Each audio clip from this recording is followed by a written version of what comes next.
Hey, good evening, everybody. Thank you so much for joining us for our webinar, Pets, Pandemics, and Emotional Support Animals. I just looked at my slide and I thought for a brief second I spelled a bunch of stuff wrong. So I am one of your hosts, Ben Ficker. My co-host, as always, is Mr. Dan Hayes, owner of Hey, Real Property Management. Say hello, Dan. hey guys. We are just getting started. It is 6 o'clock now, so we're going to give, oh, that's the wrong screen. We're going to give everybody a couple of minutes to get started and to jump in here. But, I just want to throw a little bit of information out there while everyone's piling in here. We started off these webinars a year ago.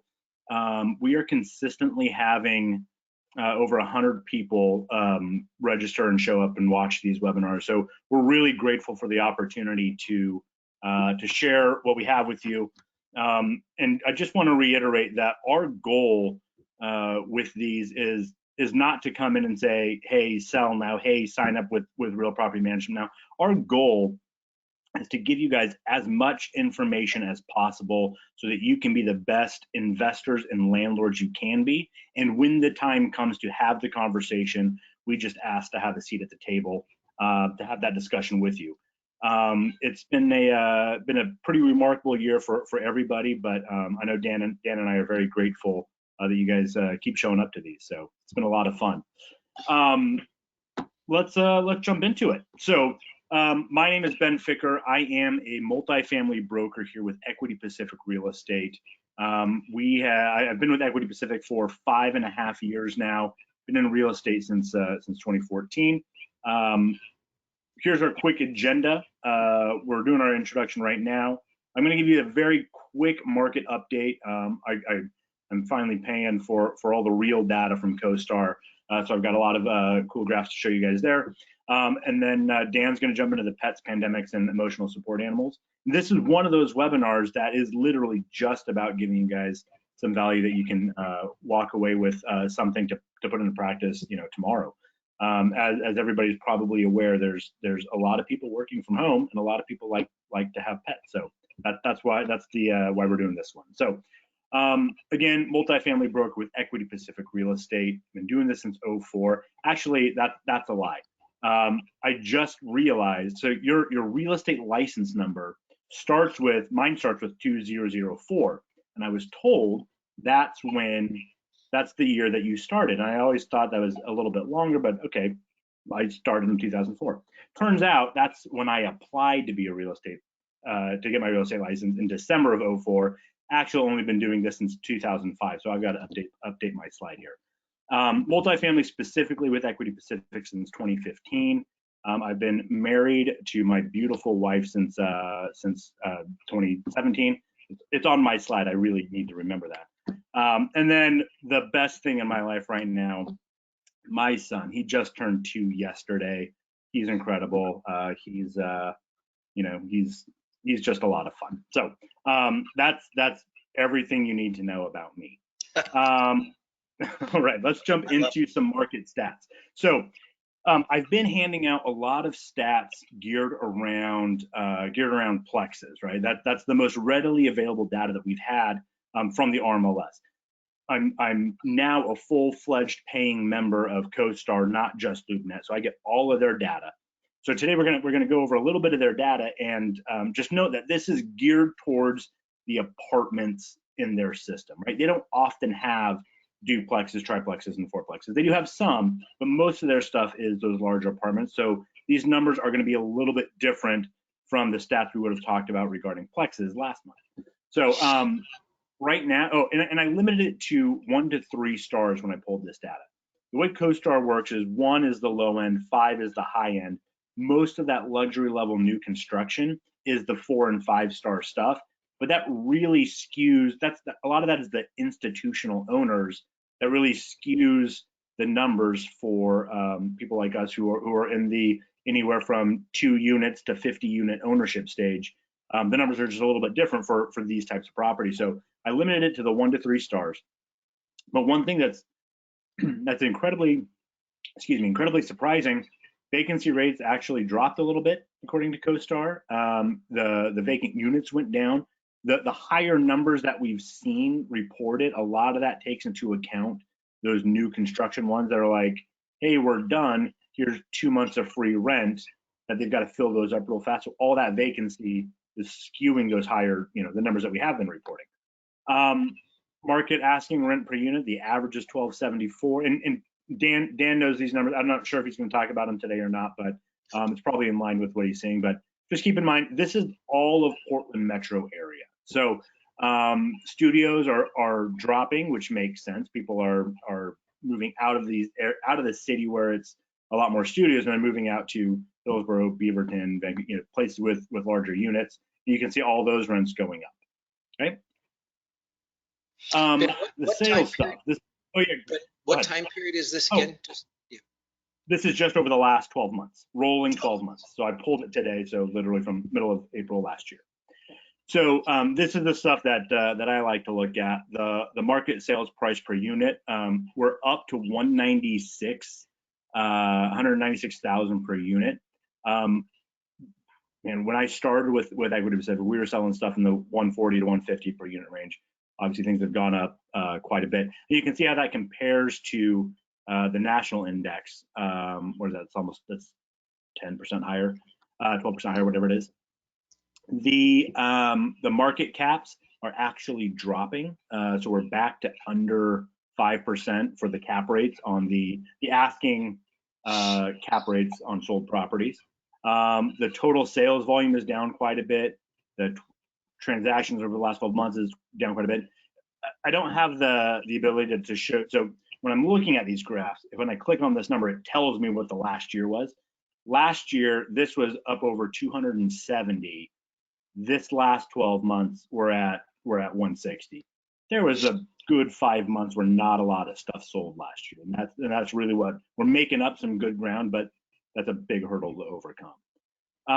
Right now in the loop, I just got a comment that someone's not able to get something. Dan, you can hear me okay, yeah? Yep. Okay. I've got one person saying no sound. If you guys aren't hearing me, please go ahead and shoot me a question or make a chat. Sorry, Jack, not sure what's going on. Dan's hearing me. Emily can hear me. Sorry, Jack. We can send you the replay. Yeah, I'm not sure what's going on there. So, okay. Whenever that happens to me, it's because I pressed the button on the computer that shuts the speaker off. So. Oh, yeah. That's typically what. Could be that. So in LoopNet CoStar, they've only got 67 listings for sale. Now compare that to RMLS, where there's hundreds and hundreds and hundreds of small plexes. This is again just apartments. And right now, overall units is 900.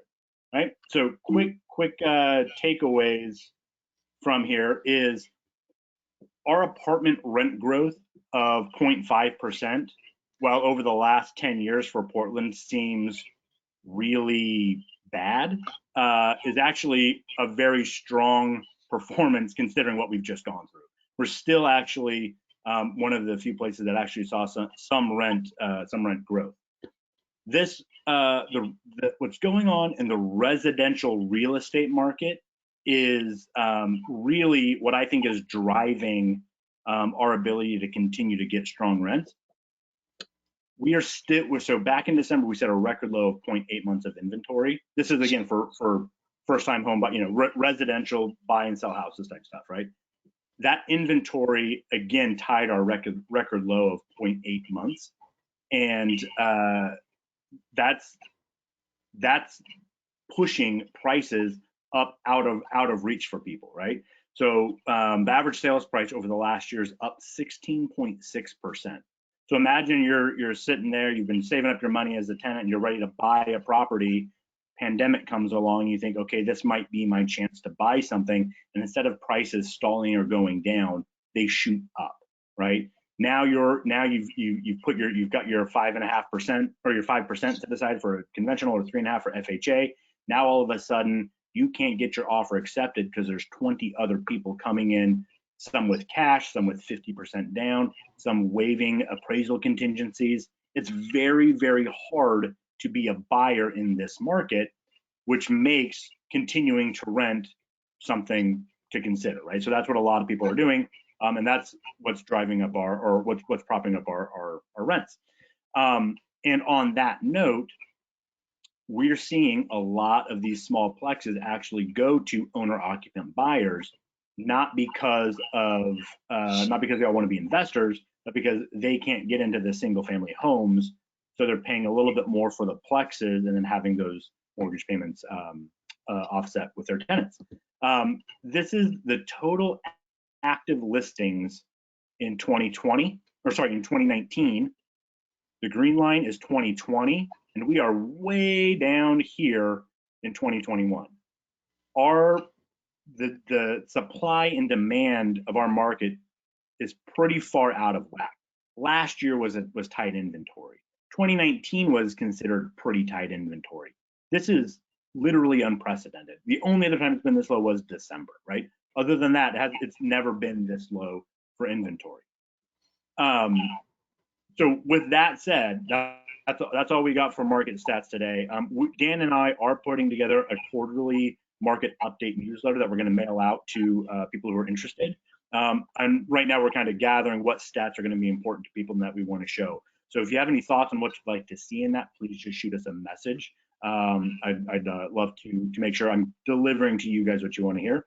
But other than that, I'm just going to hand it over to Dan. He's going to tell us all about pets, pandemics, and emotional support animals. All right. Thanks, Ben. Appreciate that review. Things are starting to look up.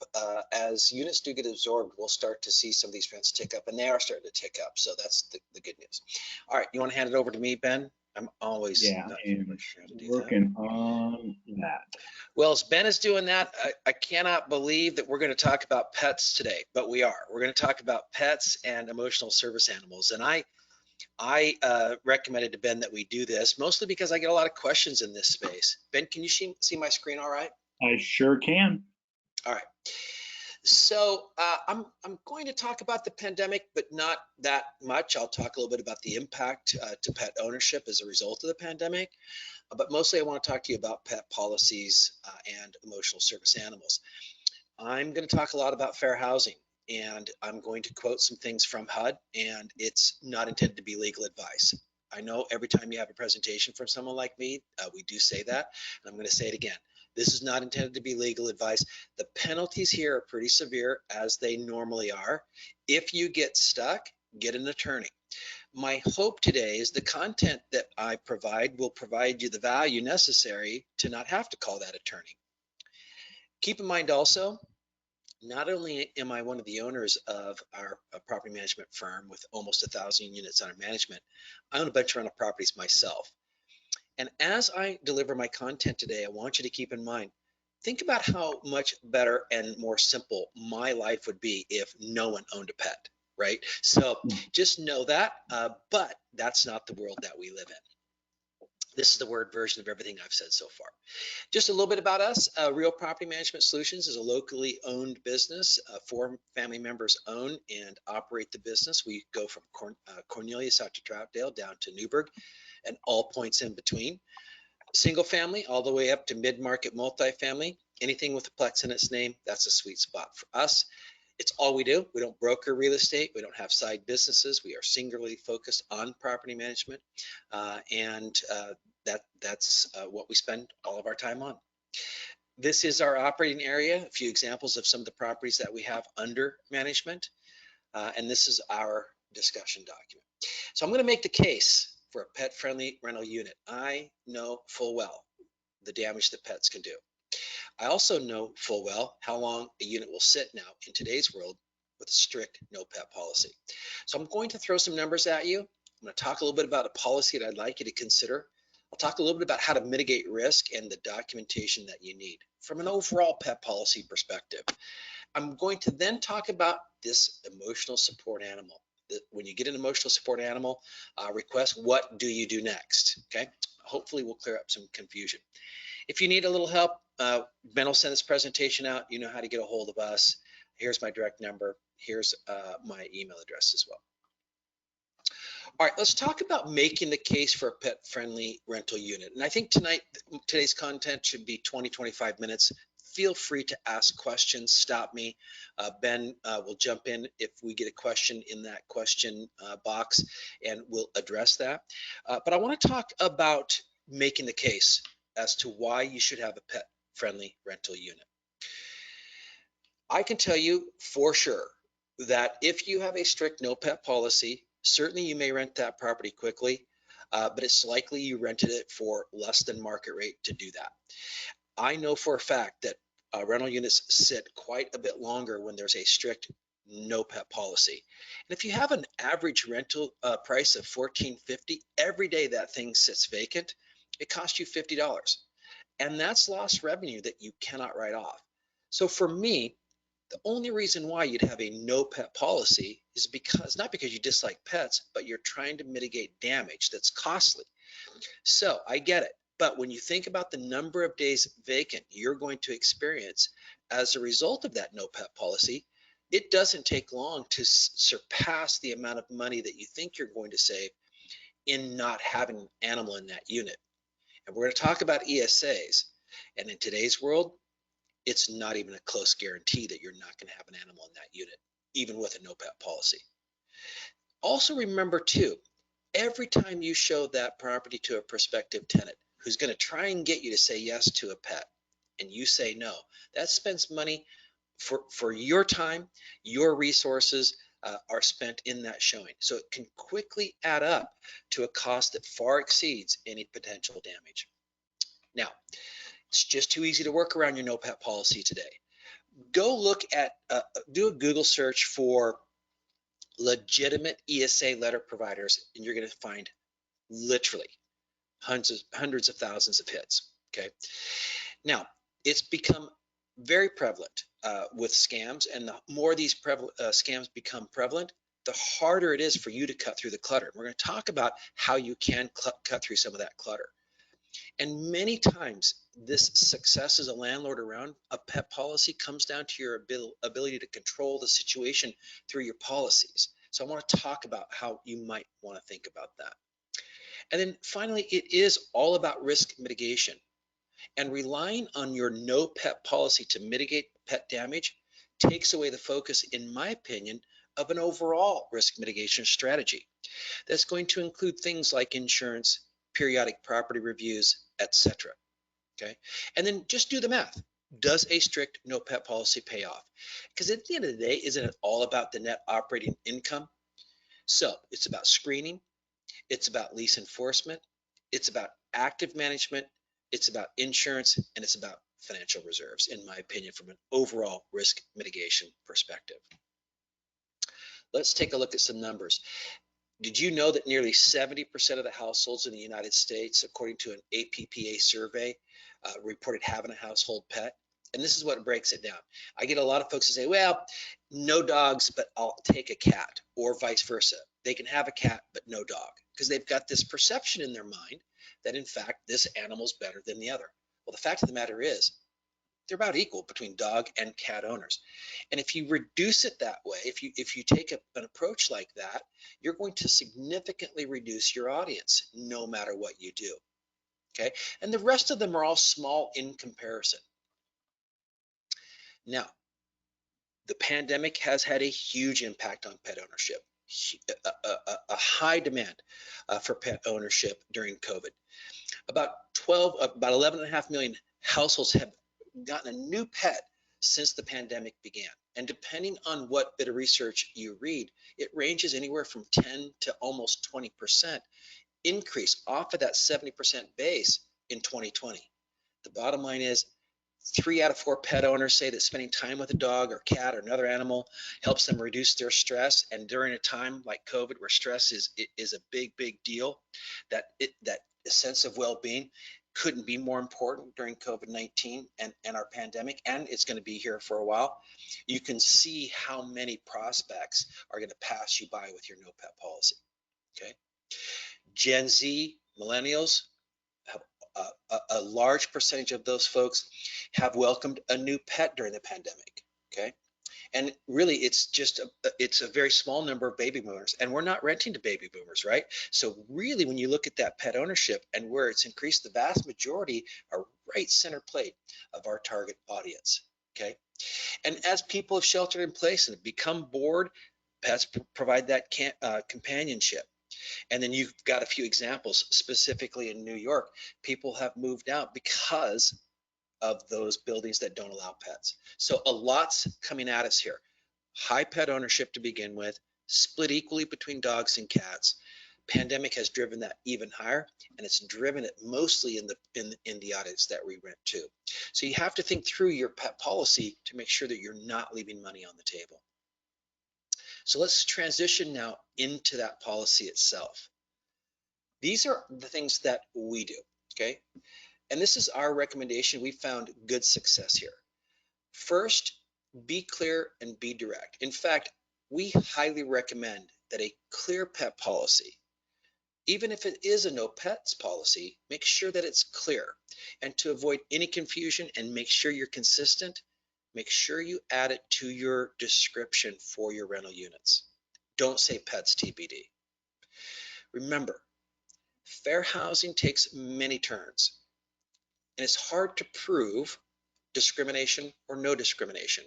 And even though we can discriminate against pets, we obviously can't discriminate against people. So make sure you proceed cautiously here. That's why we have a very clear pet policy, and it really is designed to maintain control. And here's what we do. We limit the number of pets. I recommend no more than 2 pets. And as I like to say, it's not Noah's Ark. It's not 2 of this and 2 of this and 2 of that. It's just 2. We also recommend that you limit size. Now, I'm not going to weigh in on whether small dogs are better than big dogs, because that's not what it's about. It's about control. And so if you have a weight limit, you then can say yes or no to those pets that are of that size. Excuse me, I need to grab a Kleenex here.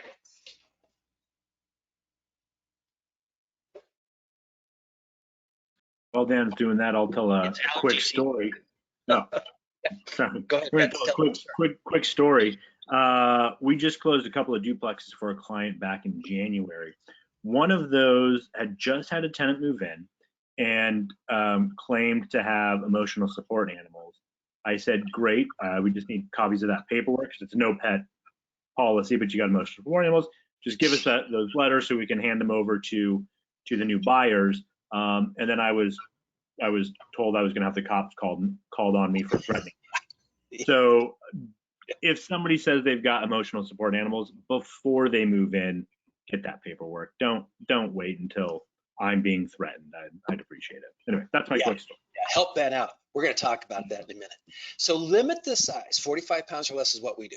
And then restrict breeds. Now, there are 8 breeds that we restrict. Anything with wolf in its name. I think there are 3 breeds that have wolf in its name. And of course, pit bulls, etc. Your insurance implications are important there. Now, cats versus dogs. Here's the deal, gang. The world has lovers of both. So just the idea is to get the most broad exposure for your unit as you can. And then other pets. Here's what we do. We don't allow aquariums. We don't allow birds, we don't allow rabbits or similar animals, and no rodents. When you think about the damage that a pet can do, here at an aquarium, big tank of water. And have you ever known anybody who really takes good care of an aquarium? Birds, oh, they're messy. And they're quite loud, which now is a call from the tenant next door, right? You ever seen a house where a rabbit gets loose? Aren't those cute furry pets great? You cannot train them to any degree. And if you've ever been in a house where a rabbit's been let loose, the trim, the baseboard trim, the door jambs just chewed to no end. And then rodents, you want to have a problem, introduce a couple of pet rats into your property. And then we make one final a requirement, and that is no pets that are less than a year old, or no pets owned for less than a year. So the question is, do we authorize pets that might not meet this criteria? Most certainly.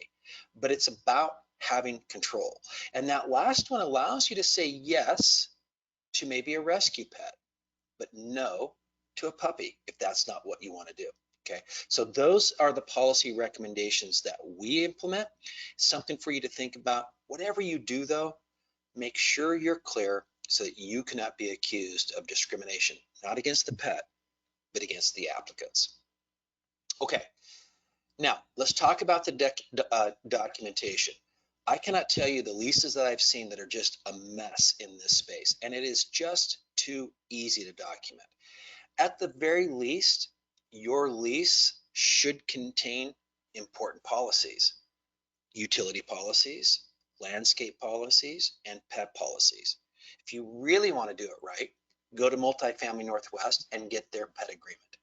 This pet agreement is your documentation between the tenant and you as to what's been agreed upon. Did you know that you can evict for an unauthorized pet with a 10-day notice? So if you've got the documentation, such as what I'm showing here, you can take fast action. In fact, I think it might be the quickest way to end a tenancy outside of domestic violence or someone destroying the property. 10-day notice to vacate, to pay or quit. So just know that documentation is super important. That's one option. Now I've included a link to Multifamily Northwest's form store. I get no financial benefit from it. We are members of Multifamily Northwest. Those of us in the industry typically use their forms. They are considered to be best in class. No disparaging remark intended against anybody else's forms, but we like Multifamily Northwest. Too easy to go get. Okay, that's an option. I'm going to introduce another option to you that we've been using, and that's petscreening.com. Okay, if you've not heard of petscreening.com and you manage your own units, or perhaps you manage units for others, man, check it out. We are what are considered heavy users of petscreening.com. It's one of the best things I've seen come our way. And here's how it works. You have your profile. It doesn't cost you anything. Your prospective tenants tell you, I've got a pet. You then have your prospective tenants fill out their own pet profile. I think they charge $17. That creates a pet profile that's active for a year. That pet profile includes pictures, vaccination records, name, size, etc., and a 2-page affidavit about the rules of having a pet. Okay, it's an extra layer of liability protection for you by having this standardized process. And did you know that if you do get an ESA request, petscreening.com will handle that for you as well. It's one of the best things I've seen come along. Every single applicant, and we get applicants every day, every single applicant that has a pet or an animal ESA request has to submit a pet profile from petscreening.com, just like they submit their driver's license, just like they submit their pay stub. So if you've not heard of petscreening.com, give it a look. I think it's one of the best things that I've seen come along in a while here. Okay, so 2 choices. Either way, the headline is make sure you document, gang. Document, document, document. All right, let's talk about pet rent versus pet deposit. I want you to know off the top, right off the bat, I'm not a big fan of pet deposits. I am a big fan of pet rent. But I want you to know a couple of things. Number one, never call pet rent a pet fee. As you know, if you have a tenant fee that doesn't fit precisely within the fees allowed in Chapter 90, the penalties are very painful. So never call it a pet fee. Always call it pet rent. And never charge any fee for entering into a lease agreement. Okay. Now, pet rent provides a bit more flexibility for long-term tenants. Okay, because it really does reduce the upfront cost of moving for tenants, and that's really what it's all about. Now, if you use a risk-weighted pet rent schedule, in other words, size, breed, etc., you can actually drive revenue and mitigate risk. Check out petscreening.com's profile, pet profile. You can set up your own profile. You can determine which breeds you like, which breeds you don't like, which breeds you absolutely prohibit. You can set your criteria. You can assign a PAW score to it. And then when that tenant delivers your pet profile, it has a PAW score, 3 out of 5 paws, 2 out of 5 paws, 0 out of 5 paws, whatever it may be. It's a great way to be consistent, as well as have a risk or a risk-weighted pet rent schedule.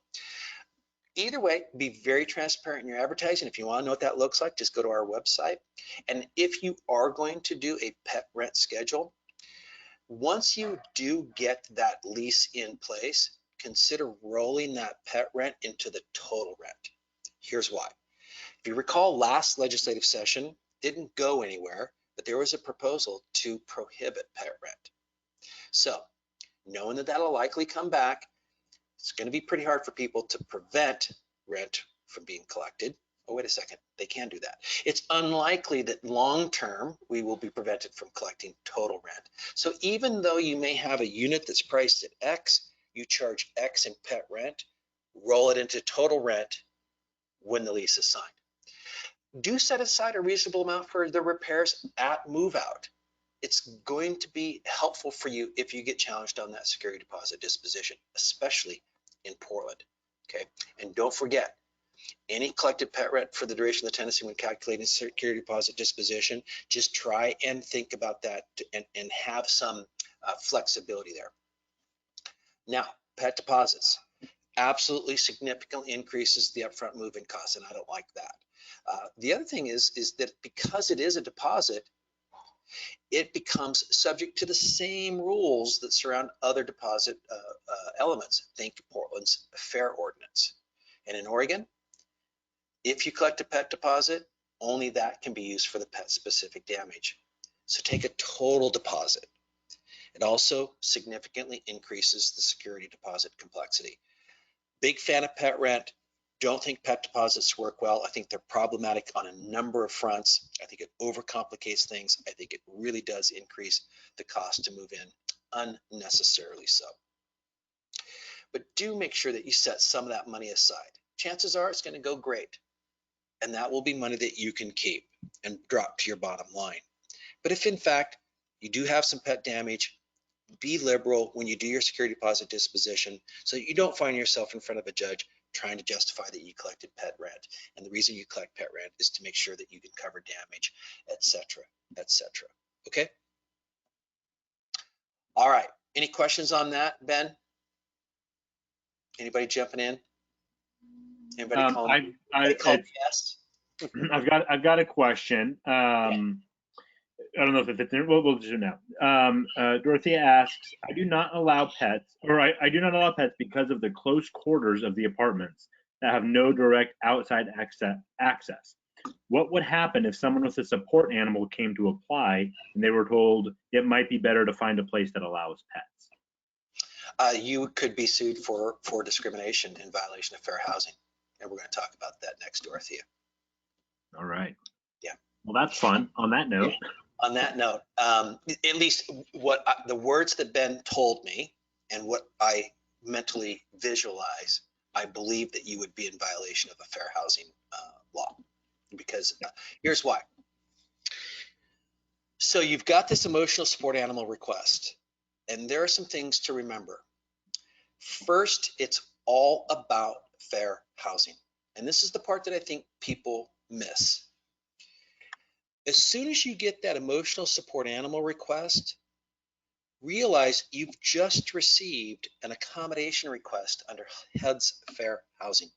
No different than if you were asked to change your rent due date because this senior citizen gets their Social Security check on the 6th of the month and rent is due on the 1st. No different than any other accommodation request. And remember, when it comes to fair housing, there's the accommodation requests and modification requests. And the difference between the two is an accommodation request is a request of you to change a policy. A modification request is a request for you to modify the property to meet the needs of the person making that request. Think wheelchair ramp, okay? But when you get a request for an emotional service animal, you're not being asked to allow an animal. You're being asked to change your policy to accommodate someone who has a disability. Think about it that way. That's how serious it is. Okay.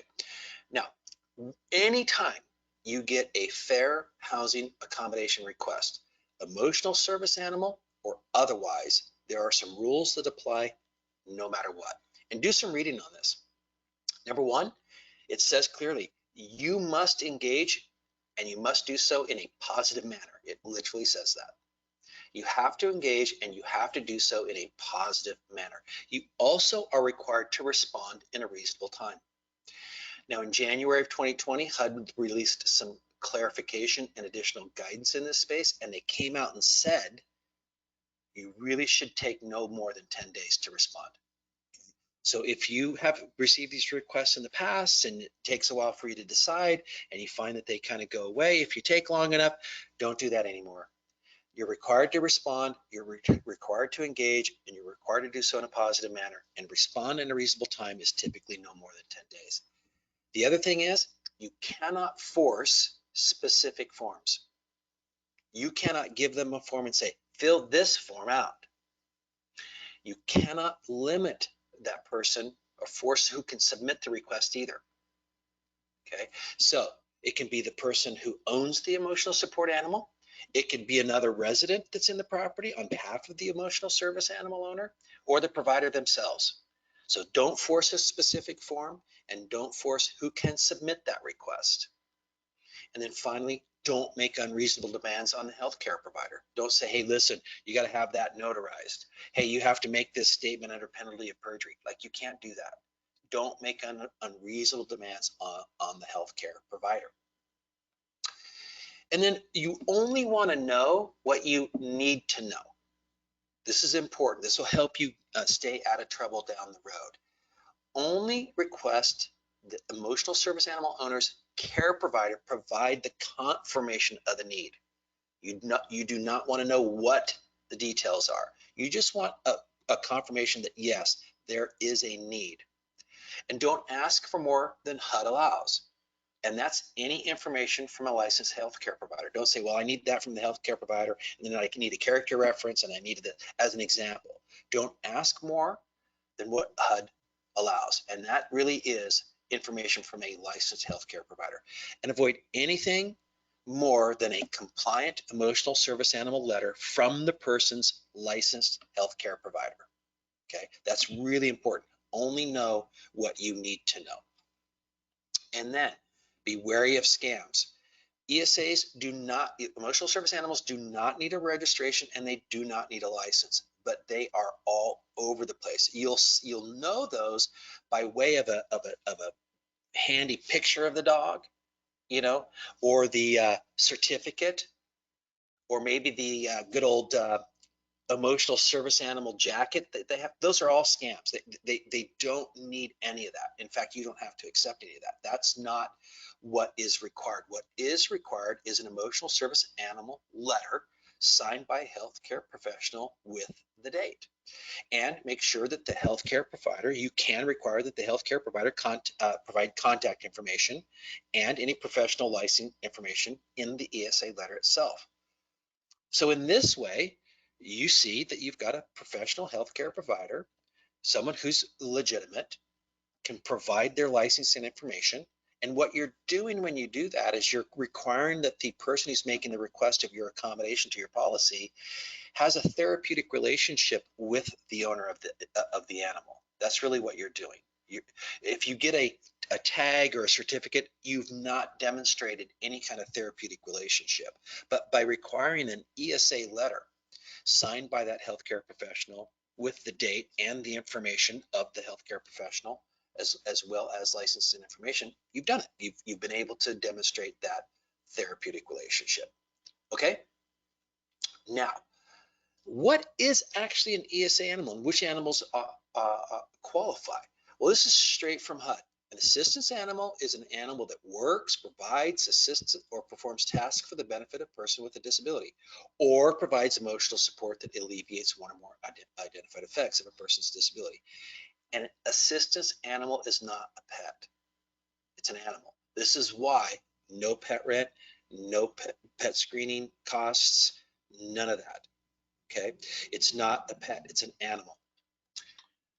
Real quick, and just because we had a question surrounding that, and I just want you to reiterate what you literally just said.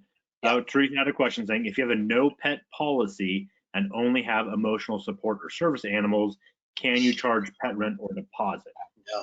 Or, yeah, correct. That's so we're all on the same page. If it's just that, there's nothing you can do about it. Yep. Perfect. Yeah, it would be like if you did, I'm trying to think of an analogy, but I'll give you a recent example of an accommodation request. I have a friend, he's a senior citizen. Ben and I both know them. They own a photography business in Beaverton. They are just wonderful people, and they rent. And I found out in a conversation that they were paying a late fee every single month because their Social Security check, which is primarily what they're living off of, comes a day after rent is late. And I said, why don't you just submit a request of your landlord under fair housing to adjust that policy? He did that. Policy adjusted, no more late fee. It would be like saying to that person, okay, I'll do it, but I'm going to charge you this much each month for doing it. Okay, so think of it that way. As soon as you get that emotional service animal request, you just received an accommodation request for a change to your policy. And your policy is your pet policy. Part of your pet policy is pet rent. So you're being asked to change that policy. And so it's no longer a pet, it's now an animal. It's an assistance animal, and you can't charge pet rent. Okay. Now, some additional guidance around types of animals. This, HUD didn't go quite as far as we would like, but this is the additional guidance. Okay. Any small domesticated animal that's traditionally kept in the home for pleasure rather than for commercial purposes can be an ESA. Dogs, cats, small birds, rabbits, hamsters, etc. Okay. That's all those small animals you said to not take.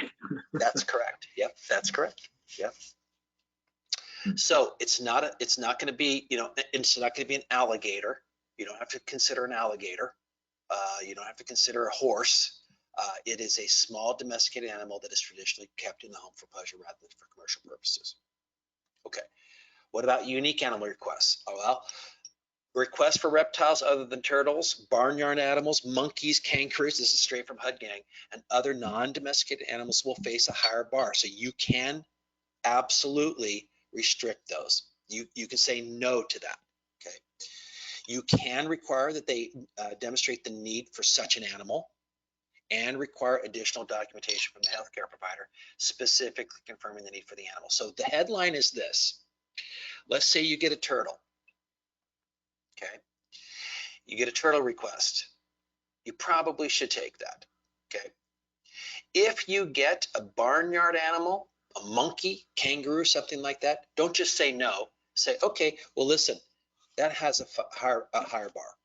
And so what I need you to do is I need you to demonstrate that such an animal is required. And so I'm going to need your healthcare provider to specifically confirm that that's exactly the animal that needs to be here.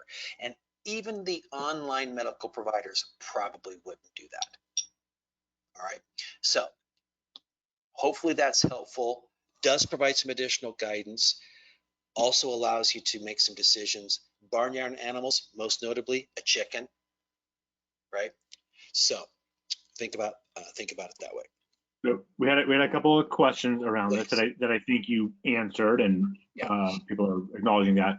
Nicole says, I think I know the answer, but need to put it out there. If the ESA is a restricted breed, you still have to say yes to the ESA. Yeah. So I attended a class with the attorney's name escapes my mind. What's her name? Multifamily Northwest Bend. Lori. I can't. Lori. Just coming. Because I was under the impression, look, you could if you get a pit bull request and your insurance says no pit bulls and you say no, is that okay? She came out and said you will lose that every day, all day. So be careful there. Get an attorney's help with that. But go ahead. No. Keep going. You'd have to demonstrate true financial hardship. And my point to her was, well, wait a second. If I have a pit bull and then and something happens, the insurance finds out and then cancels me or doesn't cover it, isn't that a true financial hardship? And she said, well, how much is it? And I couldn't answer it. She says, that's why. It's all subjective. And there's no guarantee, there's nothing that says that the insurance company will not cover it for sure, and they will cancel you, et cetera, et cetera. She just said, look, that's a very thin reason to say no. That's what she's trying to say there. Okay. That makes sense. So real quick, Christopher asks, so what happens if you have a pet policy that states no dog larger than 45 pounds, yet an ESA dog is, say, 95 pounds? If it's still a dog, it would still fall under the you should probably say yes, right? But if it was a cow, then you would. Yeah, I cannot stress this enough. Do not tie the two together. Got it. Just don't, because your pet policy is your policy. As soon as you get that request, you have to engage in such a way as to let that person say, this is why I need it. And that's the healthcare professional. Okay. And if it's a 95-pound dog, you would be hard pressed to make that a higher bar. Yeah. Got it. And then before I think you answered this with the higher bar statement. But he said basically there is no limit to the request. But the reality is there's a higher bar. But if that healthcare provider says, here's why they need that kangaroo, you do, right? You do it. Yeah, you say, look, if a true healthcare provider says this person needs that kangaroo, okay, well, first thing I do is I'd call an attorney, just because that would be such an odd request. Number one. Yeah. Number two, your attorney would probably help you with saying no in a way that meets the requirements should you get challenged, because a kangaroo is not domesticated. Okay, a monkey is not domesticated. Right. Okay, so the healthcare provider, unless they want to lose their license, and this is big money for them, they will not say yes to that. Okay, but a 95-pound dog, they'll say yes to that all day long because it's considered small and it's domesticated. And people have 95-pound dogs all over the place. Mary, we're gonna answer your question here in a little bit because I think actually Dan's about to jump into it. But Diana dropped us a note saying, my insurance said they don't cover animals and it's up to the tenant to have liability insurance that covers their animal, any animal. Beautiful. They need to put it as interested party on the policy. So here's the follow-up then. Can you only require that liability insurance for people with those animals, even if it's an emotional support? Or does everybody in their renter's insurance have to do that? Because otherwise you're putting an extra burden on that. No, I think again, this is a great question for an attorney. My interpretation, though, is that you absolutely can do that for that specific situation. Why would you put it on everybody else? Yeah. Right? So you could say, look, my insurance doesn't cover that. You got to go get insurance. Yeah. Okay. I think that's okay. And I think that's a great ad, by the way. Thank you. Who contributed that? Diana Lynn. She's great. Hi, Diana. Fantastic. Yeah. She awesome. Also dropped in liability insurance covers everything owned by the tenant, and then she says hi back. So. Yeah, exactly right. Yeah, perfect. Okay, and make sure if she did, I think she may have said, when you do require that, have them list you as additionally interested and show you that so you can see what changes. Yeah. Perfect. Okay. All right, I knew this would be a hot topic. So even though it's an animal, not a pet, it's not a free-for-all. Okay. This does not mean that you have to allow it and then that's it. And it's clear that HUD has said emotional service animal owners are responsible. They're responsible for the well-being and safety of that animal. That means they need to feed it. They need to maintain it. They need to provide veterinary care. So if you get someone that's not doing that, that's a violation. That's a lease violation. Tenants are responsible for the conduct and control of their ESA. Okay. Now that means they have to clean the pest. You see what I did right there? I got pet waste. I'm so used to that. It's actually officially animal waste, isn't it? So animal waste cleanup, damage to the unit. We recently had someone who lives in a duplex. One side has an emotional support animal, which is a dog. The other side does not. That other side that does not is afraid of dogs. Emotional service animal that is a dog jumped up on said tenant. Said tenant freaked out. What to Understandably. do? Yeah. That's a lease violation. Yeah. They were not controlling that pet. They were not controlling the conduct. Excuse me. They were not controlling that animal. They're not controlling the conduct of that animal. Okay. Yep. And because it's an animal, not a pet, your policy does not apply. So no, you don't restrict it. No pet rent, no pet screening, no pet anything. So remember, third-party providers can assist with the above. Some folks have said you as the emotional support animal has to be you have to control it at all times. Don't just be careful there. A third party can be in control of that animal. A dog, a dog walker, another tenant, etc. Now, I like to know what others, those that I serve, those that I'm working with, and sometimes against. I want to know what they know. And since this new HUD guidance, lots of resources have emerged for tenants. So, and this is an example straight out of the ESA Doctors Association. Did you know there was such a thing? ESA Doctors Group. There are 12 important details ES owners should know. So this is what those folks are seeing. And when you get this presentation, this is a link right to a really popular blog that talks about this, where I pulled this from. Okay, so just know what they know, so you can work effectively. And then close to wrapping up here, a couple of things. Number one, absolutely be prepared to enforce. That means you have 3 things in place. Number one, you have your lease agreement. Conduct is in that lease agreement. Okay. You have your ESA letter that articulates the animal and all the details from the healthcare provider.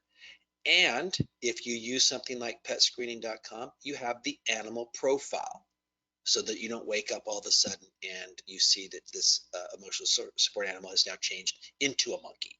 Yeah. Right? So make sure that you've got good documentation. Real quick, because I thought you were going to get to it and you didn't, so I'll ask.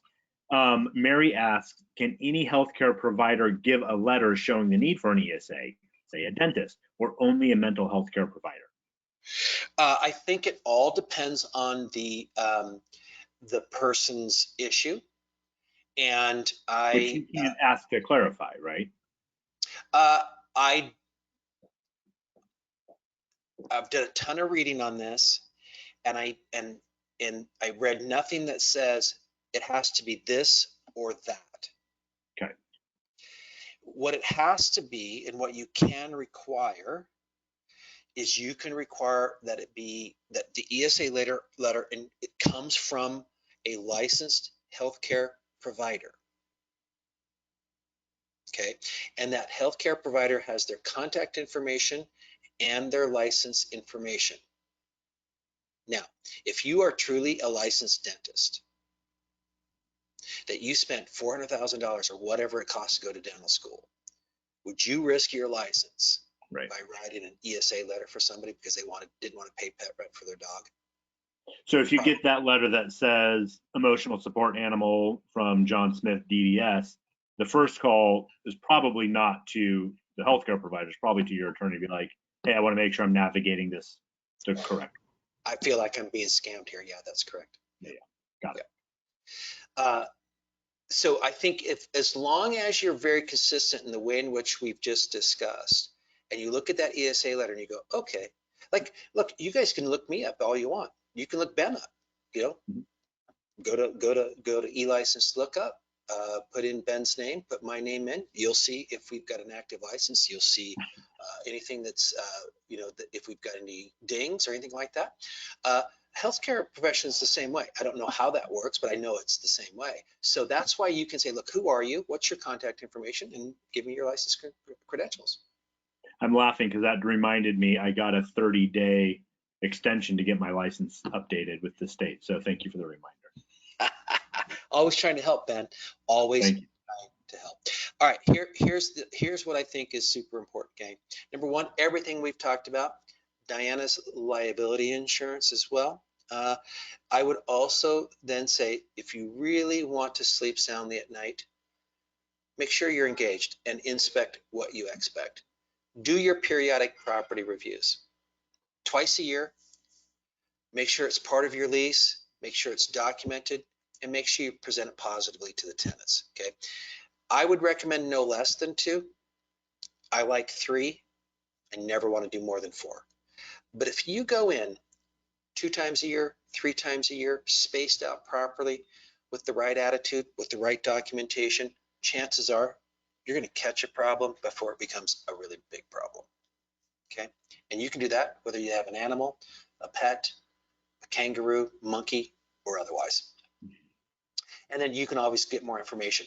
If you want more about fair housing, there are some really good information at FHCO, and you can get more information there. They are happy to pick up your call, help you through that, because that's what they're there for.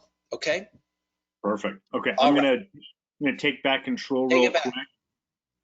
If anybody has questions, feel free to jump in. Hold on, what screen do I need to go to? That one. Feel free to jump in and put those questions in that question box, and we'll get to them. But I'm just going to throw a grab bag of stuff out there. Upcoming webinars next month. We're going to do one on 1031 exchange basics.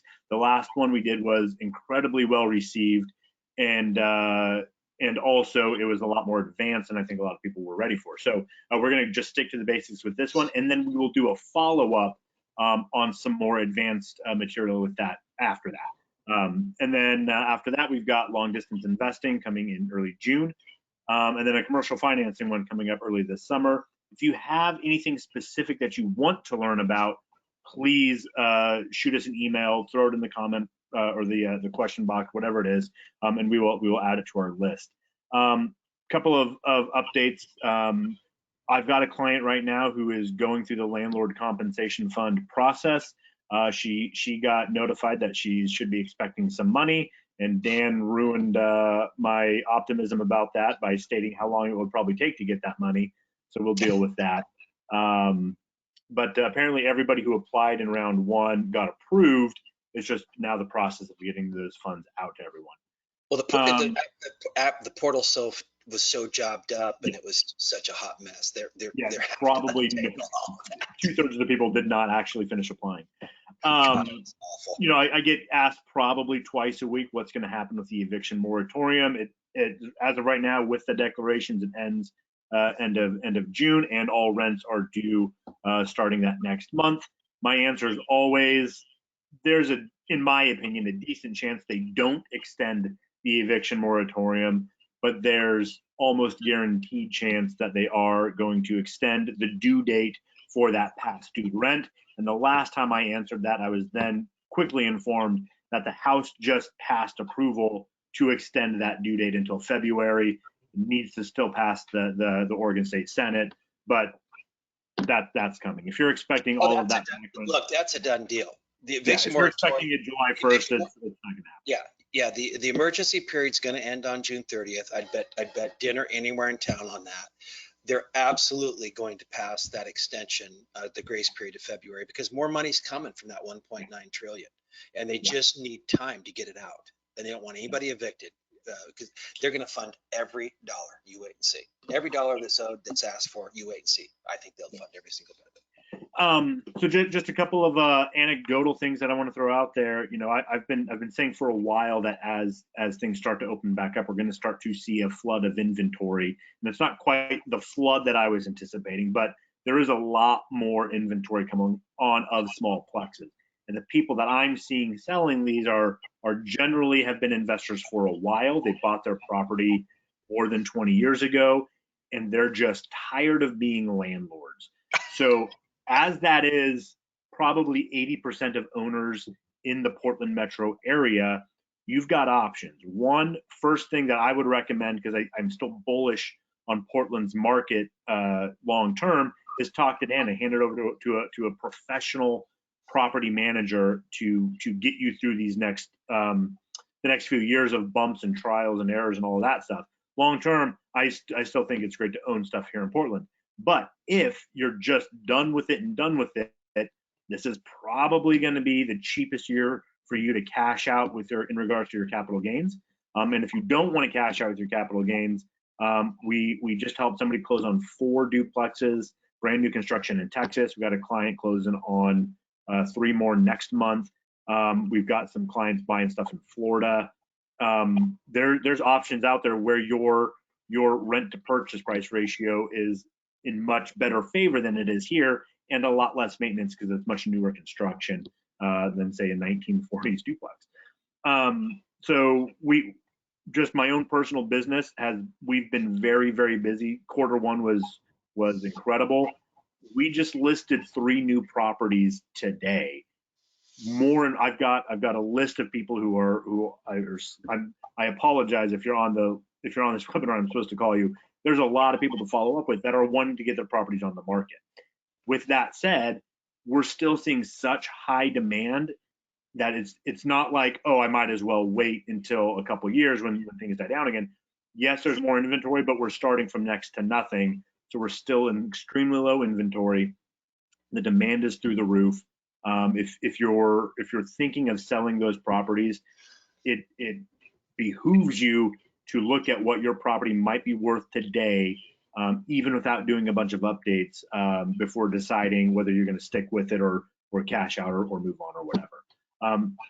Dan, do you have anything you want to throw out there about what you're seeing going on in the market? No, but we already talked about it. Rents are starting to come back up, although they are still down.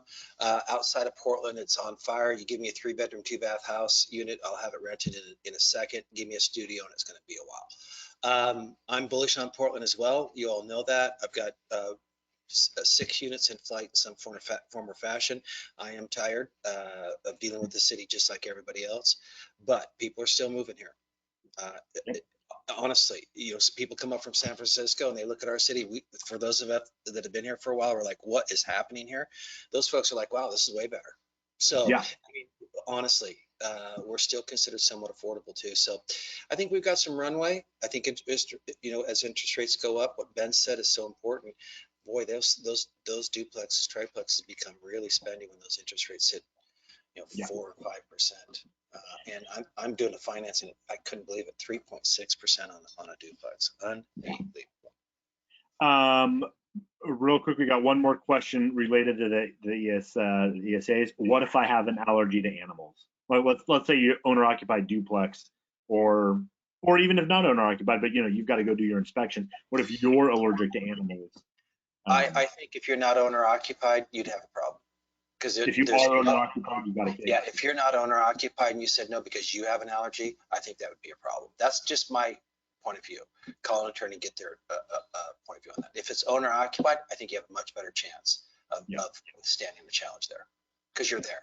But a judge is going to say, or an attorney, a good attorney is going to say, so Dan, why do you have to go on the property? Yeah, what's the real damage? Why don't you send your? And somebody you send a plumber in to fix the toilet. Right. Yep. That makes sense. Diana threw out. It seems like everything in my life starts with, well, when if attorney asks you this, or if a judge said this, I mean, it just seems like I pass everything through that. Yeah, it's got to go through that filter. Diana threw out a couple of another good point. RHA Oregon has information on pets, comfort animals as well. It's a great resource. Membership is for landlords only. And then she mentioned something that I actually meant to mention. Rent increases can be done effective April 1st. So on that note, all year, I have people telling me, hey, yes, we want to sell the property. No, we're not going to issue that rent increase notice because you can't increase rents. We've had attorneys tell us, no, you can't increase rents. That was never the case. You could always increase rents. It just might trigger the penalty of paying relocation in the city of Portland if that causes somebody to move. If they elect to move based on that 10-cent rent increase, you would have to pay relocation. But you could always increase those rents. And the rule was rent increases effective before March 31st. So even on March 20th, if you sent out that notice that 90 plus days down the road is the rent increase, that's when it's effective, you would have been fine. Regardless, if we're past April 1st, it's a moot point. If your rents are half what they should be, please get those rent increase notices out there. You are in a much better position with as close to market level rents as you can get. Anything else, Dan? Nope. Perfect. All Hope right. you all found value in that. Thanks so much. That was the first time we did that. Love to get your feedback. And again, as Ben Yeah. said, what else do you want us to cover? We love doing it. So Yeah. Just shoot us an email, respond with questions, whatever it is. We're excited to keep doing these. Dan, shoot me those slides, and we will have this replay out tomorrow with the downloads available. Oh, I did want to point out, I've got that CoStar market report and the Portland Metro market report from the RMLS in the download or in the handout section here. So if you want to grab that, great. Otherwise, it'll be included in the replay that we send out tomorrow. Thank you so much, Dan. It's always a pleasure. 7:05. This is the earliest we've ever ended one. Very excited to go hug and kiss my kid. All right. Thank you so much, guys. I appreciate it.